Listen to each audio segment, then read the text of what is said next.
Garbage clean ಮಾಡೋ ಬದಲು ಗಾರ್ಬೇಜ್ನ ತಂದು ಔಟ್ಸ್ಕರ್ಟ್ಗೆ ಹಾಕಿ ಅದನ್ನು ಸುಟ್ಟಾಕೋದು ನಿಜ ಚೆನ್ನಾಗಿರಲ್ಲ.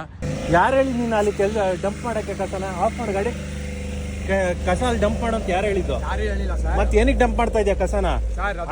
ಏನಕ್ಕೆ ಡಂಪ್ ಮಾಡ್ತಾ ಇದೆಯಾ ಕಸನ? ಅದು ಕಸ ಡಂಪ್ ಮಾಡೋ ಏರಿಯಾನ? ಏನಕ್ಕೆ ಡಂಪ್ ಮಾಡ್ತಾ ಇದೆಯಾ ಕಸನ? ಯಾವನ್ ಹೇಳಿದ್ದು ನಿನ್ಗೆ ಡಂಪ್ ಮಾಡಕ್ಕೆ ಕಸನ? ಸ್ನೇಹಿತರೆ, ಬೇಲಿನೇ ಎದ್ದು ಹೊಲ ಮೇಯೋದಕ್ಕೆ ಒಂದು ಒಳ್ಳೆ ಉದಾಹರಣೆ ಏನು ಗೊತ್ತಾ? ಮೈಸೂರು ಸಿಟಿ ಕಾರ್ಪೊರೇಷನ್ ಅವರು ಸಿಟಿ ಕ್ಲೀನ್ ಮಾಡೋದು, ಏರಿಯಾ ಕ್ಲೀನ್ ಮಾಡೋದು ಬದಲು ಕ್ಲೀನ್ ಮಾಡಿರೋ ಗಾರ್ಬೇಜ್ನ ತಂದು ಏರಿಯಾ ಔಟ್ಸ್ಕರ್ಟ್ಗೆ ಹಾಕೋದು.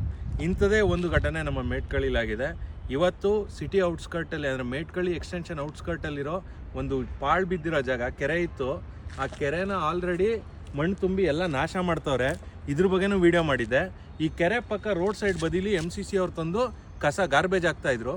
ಇವತ್ತು ರೆಡ್ ಹ್ಯಾಂಡೆಡ್ ಆಗಿ ಅವ್ನು ಸಿಗಾಕೊಂಡು ಸಿಟಿ ಕಾರ್ಪೊರೇಷನ್ ಇನ್ಸ್ಪೆಕ್ಟರ್ ಆದಂಥ ಫುಡ್ ಇನ್ಸ್ಪೆಕ್ಟರ್ ಆದಂಥ ಗೀತಾ ಅವ್ರಿಗೆ ಕಾಲ್ ಮಾಡಿ ಅಲ್ಲಿಂದ ಇಲ್ಲಿ ಮೇಸ್ತ್ರಿ ಕರ್ಸ್ಕೊಂಡು ಅವ್ರ ಹತ್ರ ಡೀಟೇಲ್ಡಾಗಿ ಮಾತಾಡಿ ಈ ಇಶ್ಯೂ ಬಗ್ಗೆ ಎಸ್ಕಲೇಟ್ ಮಾಡಿದ್ದೀವಿ. ಇದನ್ನು ಅವರು ಇನ್ನೊಂದು ವಾರದಲ್ಲಿ ಈ ಕಚರಾನೆಲ್ಲ ಕ್ಲೀನ್ ಮಾಡಿಸ್ತೀನಿ ಅಂತ ಹೇಳೋರೆ. ಅದೇನು ಮಾಡ್ತಾರೆ ನೋಡೋಣ. ಆದರೆ ಸಿಟಿ ಕಾರ್ಪೊರೇಷನ್ ಅವರೇ ಗಾರ್ಬೇಜ್ ಕ್ಲೀನ್ ಮಾಡೋ ಬದಲು ಗಾರ್ಬೇಜ್ನ ತಂದು ಔಟ್ಸ್ಕರ್ಟ್ಗೆ ಹಾಕಿ ಅದನ್ನು ಸುಟ್ಟಾಕೋದು ನಿಜ ಚೆನ್ನಾಗಿರಲ್ಲ. ಇನ್ನಾದರೂ ನಮ್ಮ ಕಾರ್ಪೊರೇಷನ್ ಅವರು ಎಚ್ಚೆತ್ಕೊಳ್ಳಿ, ಇಂಥ ಕೆಲಸ ಮಾಡೋದನ್ನು ನಿಲ್ಲಿಸಲಿ.